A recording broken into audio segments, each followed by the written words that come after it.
안녕하세요. 똘스 내피셜. 오늘은 뭐 부동산 대책 이야기 또 많더라고요. 그래서 또 똘스의 생각 풀어드려야 되잖아요. 그래서 부동산 대책하고 하반기 부동산 시장에 대한 이야기 조금 해볼게요. 자, 가봅시다.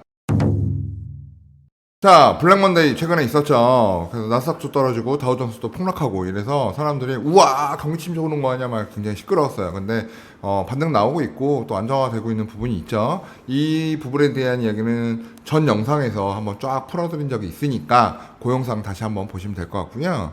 결국에 자산시장이 싫어하는 거는 불확실성이에요. 제가 트럼프 이야기도 한번 해드렸는데 막 시끄럽고 막 리스크 있고 막 야 이렇대더라 이렇대더라 이렇게 순간순간 이렇게 튀어나오는 이야기들은 결국 자산시장을 흔들리게 만들고 위험을 회피하고 싶은 수단 생각을 들게 하거든요. 그래서 트럼프 시대에서는 부동산 시장 결국엔 자산 시장 제일 싫어하는 불확실성을 피할 수 있는 시장으로 좀 가시는 걸 추천을 드린다 이런 말씀 드렸고요. 자, 부동산 대책에 대한 이야기 하기 전에 저는 여러분한테 이걸 전제를 먼저 깔고 가고 싶어요. 무슨 이야기를 하고 싶으냐면 우리가 코로나 때 막 금리가 높은 레벨이 되게 되면서 사람들이 예금을 굉장히 많이 했어요. 예금을 많이 해서 1,700조 원의 예금 잔고가 있어요 지금. 여러분들 1,700조가 대충 얼마인지 감은 잡혀요? 예, 어마어마한 돈이에요. 그죠? 예. 이 돈이 코로나 터지기 전에 얼마였냐면 한 1,300조, 1,200조 막 이랬단 말이죠. 조금 막 돈들이 많이 막 시장에 풀리면 한 뭐 1,000조 내외, 그리고 조금 레벨 올라가면 1,200조 뭐 이 정도 레벨이었단 말이죠. 근데 지금 1,700조예요 예금이. 가장 큰 이유는 이제 금리가 셌기 때문에, 그리고 시장이 불확실하니까 안전자산으로 이제 예금을 빵 때린 거예요. 사람들이 예금을 다 넣은 거죠. 이게 우리나라 이야기란 말이죠. 근데 문제는 2025년이에요. 대부분의 예금 잔고들이 언제 만기가 돌아오냐면 내년 5월, 6월, 7월이에요.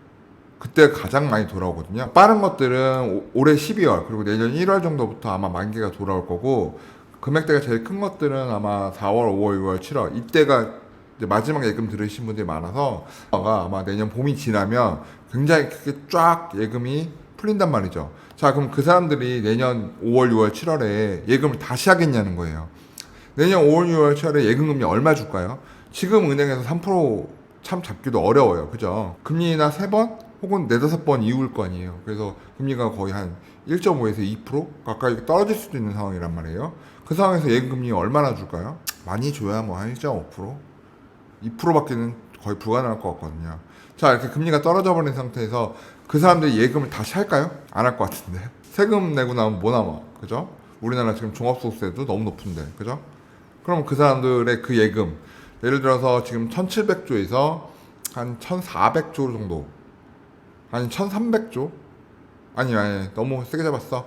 1,500조, 200조만 줄어들어도 그 200조 원이 어디로 갈까요? 그 생각 해보셨어요? 올해 뭐 신생아 특례 대출 뭐 20조, 30조 뭐 이렇게 뭐 풀렸는데 뭐 그게 뭐 집값 급등의 원이다 뭐 이렇게 얘기하는 사람도 있더라고요. 난 좀 어이가 없긴 했는데. 자, 근데 300조, 400조가 풀면요. 물론 부동산 시장으로 다 가진 않겠죠, 그죠? 예. 그 중에 뭐 반만 가도 200조예요.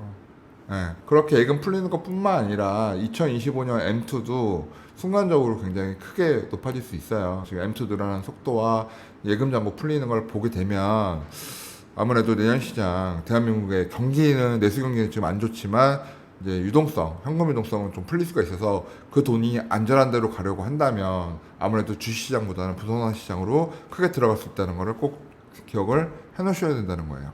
자, 이런 상황에 대해서 정부도 알고 있을 거예요. 요즘 집값 올라서 대책 나오는 게 아니고 정부는 미리 다 알고 있다니까요. 그래서 내년에 풀린 유동성이 어디로 흐르게 되면 어떤 일이 벌어질지 이 정부는 다 알고 있어요. 예. 그러다 보니까 7.18 부동산 대책 막 나오고 8월 8일 부동산 대책 나오고, 왜 대책 계속 나오냐면 정부는 알고 있으니까 내년 어떤 상황이 벌어질지. 예. 사실 지금 막 부동산 대책 나올 정도로 막 지금 부동산 시장이 심각하게 오르고 있는 건 아니에요. 왜냐면 강남권 일부하고 이제 경기도 남부로 퍼져가는 상황이긴 한데 막 폭발적인 성장세, 문재인 정권 때처럼 폭발적인 성장세를 보여주는 건 아니거든요. 주택 가격이. 그런데 이렇게 막 대책이 미리미리 나오는 거는 이제 내년에 시장을 예측을 하는 거죠. 정부에서도. 카카, 내년에 이대로 두면 조금 문제가 돼서 조금 여론이 시끄러울 수 있습니다. 미리 좀 여론을 잠재워야겠습니까? 뭐 이런 이야기가 이제 나오는 거죠. 자, 그러다 보니까 할 수 있는 이야기가 이제 공급에 대한 이야기, 뭐 3기 신도시, 또 그린벨트, 뭐 추가 해제, 뭐 재건축 재개발 얘기 또 나오고, 뭐 이런 얘기들이 나와요. 그렇죠? 뭐 빌라 시장 또 확대에 대한 이야기 이런 거 나오고. 자, 근데 여러분 부동산 조금 아시는 분들 대책 보면 무슨 생각 들어요? 정부도 막을 방법이 없구나. 이 유동성을. 3기 신도시 조공급 웃음밖에 안 나오고. 그린벨트요. 예. 자, 그린벨트. 그린벨트 얘기 잠깐 할까요? 뭐 긴 얘기 안 할게요. 이명박 때 그린벨트 푼다고 했어요. 노무현 때도 그린벨트 푼다고 했어요. 박근혜 때도 그린벨트 푼다고 했어요. 예. 문재인 정권에도 뭐예요? 그린벨트 푼다고 했어요. 풀어서 뭘 했는데요? 그죠? 잘 생각해보세요.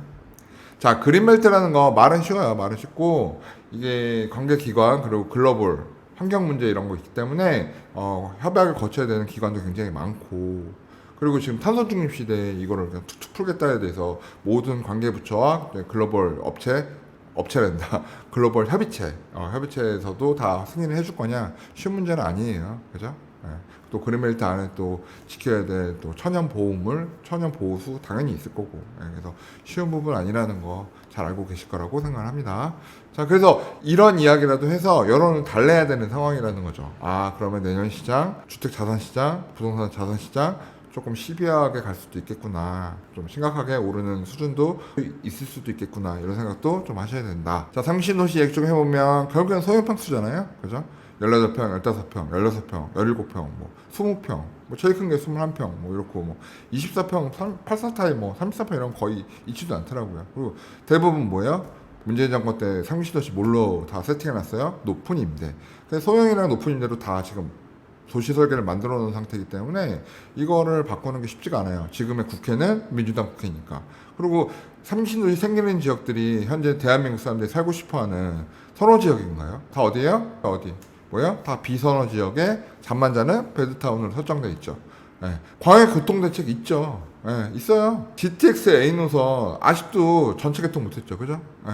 언제 BC를 하고 뭐 언제 저 죽기 전에 뭐 GTX 신호선 탈 수는 있을까요? 자, 비선호 지역의 베드타운, 뭐 분양가 요즘에 뭐 4년차 막 취소되고 막 사업성 없다고 그러잖아요. 얼마인데 사업성이 얼마 없냐 뭐라고 했더니 막 6억 5천 7억인데 사업성 없대요. 84 타입이. 그러면 3기 신도시에 분양가 얼마 나올 건데, 그죠? 네, 그래서 이런 생각 해보시게 되면 3기 신도시를 기다려갖고 될 일이 아니죠. 언제 될지도 몰라요. 네. 보상 뭐 절반 끝났다?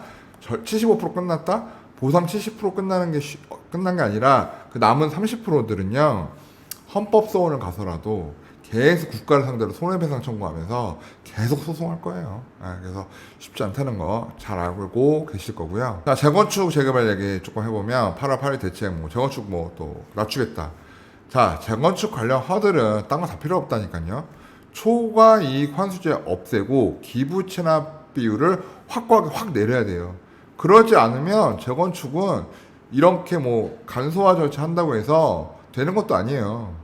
결국엔 돈 문제이기 때문에 내가 얼마의 보상을 얼마나 많이 받고, 그리고 나의 이익을 위해서 일반 분양자들한테 얼마의 바가지를 씌울 수 있느냐, 그러기 위해서 내가 이익이 얼마나 극대화되느냐, 그거에 대해 초점이 맞춰져 있는 게 재건축 재개발이기 때문에 보상을 해야 되는데 내가 보상을 많이 받으면 세금으로 다 뜯겨.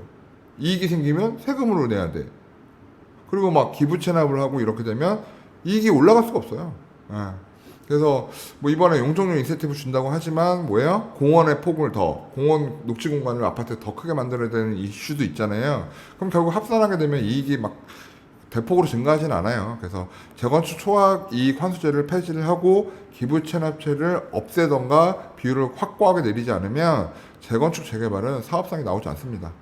게다가 지금 물가 때문에 건축비가 계속 높아지고 있어서 결국에는 조합에서 우리가 재건축하겠다 해도 그걸 맡아서 하는 사업 주체, 시공사 같은 경우는 계속 높은 건축비를 이야기할 거라 그래서 쉽지는 않을 거예요. 그리고 현재 이번에 나온 대책도 어디를 통과해야 돼요? 국회요. 국회. 그러면 현재 뭐 민주당이 잡고 있는 국회에서 윤석열 정권이 이렇게 했으면 좋겠다 하는 거를 옳고 그름을 떠나서 네 맞습니다 각하 그러고 딱 찍어주겠냐고요. 땅땅땅 치면서 안 돼! 이러겠죠? 예, 그래서 좀 쉬워보진 않아요. 그래서 그냥 립서비스다 이렇게 보시면 될 것 같아요. 이러한 문제들 때문에 결국엔 유재석 씨도 이번에 브라이튼 매수했잖아요. 89억 주고, 그죠? 많은 연예인들이 또 이제 와서 또 이 높은 가격에 불구하고도 강남의 하이엔드 주택들을 막 매수를 한단 말이죠. 그러면 연예인 이게 개인적인 판단일 거냐? 아니란 말이죠. 그들의 자산을 관리해주는 뭐예요? 자산관리사가 있을 거 아니에요. 그 사람들이 봤을 때 지금 안 사면 큰일 나겠다 하니까 이제 권하게 되고 권고하게 되고 그러다 보니까 연예인들이 오케이 해서 들어보고 지금 가야겠네 하고 이제 매수들이 많이 일어나고 이런 현상들이 지금 벌어지고 있다는 거죠. 자, 삼성동 아이파크 가격 보게 되면 계속 지금 시고가 뚫고 가는 모습 보여요. 여기서 이 상승세가 쉽게 멈출 수 있을 거냐? 좀 쉬워 보이진 않거든요. 앞에 이런 이유들 때문에 점점 어려운 상황으로 가고 있다 이렇게 보시면 될 것 같아요. 그래서 2024년 하반기 그리고 2025년 상반기 시장을 가볍게 예상을 해보면 결국 강남 초고가 시장은 움직였고 이미 잠실 강남 용산 그 주변으로 이 온기가 쫙 퍼지면서 대장 아파트들이 움직였고 더 움직일 것 같고 그런 온기들이 또 판교, 과천, 분당 쪽으로 움직여서 이미 가격대가 상승이 나오기 시작했고 그 다음 이제 그 밑 벨트인 광교와 동탄도 강세 흐름을 분위기를 잡아가고 올라가려 하고 있고 이제 그러다 보면 이제 뭐 경기 남부권 위주로 뭐 수지라든가 뭐 용인이라든가 뭐 수원이라든가 이런 건에 있어서는 가격들이 강세가 이제 보이는 시장이 나오겠죠. 그래서 순서는 요 순서대로 사이클을 돌게 될 것이다. 이것이 2025년도 내년 6월까지의 움직이는 시나리오고 아마 예금 시장 풀리는 거 생각하면 내년 4월달, 5월달, 6월달 요때가 조금 세게 갈 수 있는 시장 아닐까 생각을 합니다. 자, 여러분 오늘 부동산 대책의 허와실에 대해서 좀 알아봤고요. 그리고 내년에 돌아오는 예금 유동성 그리고 커지는 M2 이런 부분들 그리고 변동성이 심한 주식시장보다는 안정성이 있는 부동산 시장으로의 자금 흐름 쏠림 이런 이야기도 좀 나눠봤어요. 그래서 도움이 됐으면 좋겠고 부동산을 갖고 있는 분들이라면 조금 현금을 확보하셔서 뭐 주식에서 좀 매각을 하셔서 부동산을 좀 옮겨타는 작업 올해 연말까지 조금 하셔야 되는 부분이 있을 것 같고요. 내가 주식만 갖고 있다 이런 경우는 조금 위험하니까 너무 변동성이 크니까 안 좋다 이런 얘기를 하는 건 아니고 조금 위험할 수 있으니까 조금 정리해서 부동산으로 포트폴리오 좀 담아서 이번 기회에 주택 마련도 하고 뭐 이런 시나리오들 짜보시면 어떨까 생각이 듭니다. 자, 오늘 여기까지고요. 여러분한테 큰 도움 됐으면 바랍니다. 구독, 좋아요, 알림 설정 이거 안 하면 혼나더라고요. 그래서 꼭 부탁드릴게요. 자, 오늘 여기까지입니다. 오늘의 영상 도움이 되셨나요? 구독과 좋아요는 저희에게 큰 힘이 됩니다.